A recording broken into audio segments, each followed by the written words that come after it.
కారణమవుతారు. అప్పుడు ఇక మిగిలిన వాటన్నిటిలో నువ్వు బ్యాలెన్స్ అయినా,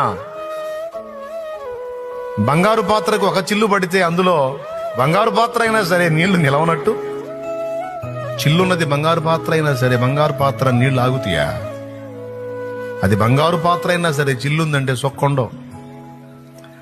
అట్లాగే అన్ని లెక్కలు బ్యాలెన్స్ చేసుకుంటున్నావు బిడ్డ. ఇక్కడ ఏమన్నా మిస్ అవుతున్నావేమో ఇది కూడా చూసుకోవాలి. అసలు ఇది ఒక నేరంగా తప్పుగానే నీకు అనిపించదు. ఇంకా చెప్పాలంటే వాళ్ళని ఇబ్బంది పెట్టడం, వాళ్ళని ఏడిపించడం నీకు కరెక్టే అనిపిస్తుంది. వాళ్ళు మామూలు కాదులే, వాళ్ళకి అంతే చేయాలి అని నీకు అనిపిస్తుంది అనుకో. కానీ అక్కడ నీకు తేడా ఉంది అన్న సంగతి, తేడా పడిద్ది అన్న సంగతి నీకు అసలు అనిపించదు. ఇంకా కొంతమంది అయితే ఈ ముసల్దానికి అన్నం పెట్టకుండా నేను తనటం కూడా నీ ఆయనే, మామూలు కాదు, గుద్దుతా అంటారు.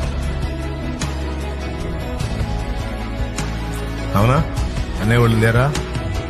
అమ్మా అట్లా అనకూడదు, దేవుడు ఆశీర్వాదం ఆపే. ఏం ఆశీర్వాదం అన్నయ్యా? దీని తంతేనే ఆశీర్వాదం వచ్చింది నాకు అనేవాళ్ళు ఉన్నారు. నో, తేడా పడతావు. నీకు దేవుని భయం ఉండాలా, దేవుణ్ణి బట్టి చేయాలి ఇవన్నీ. వాళ్ళు మంచోళ్ళ చెడ్డోళ్ళ యోగ్యులా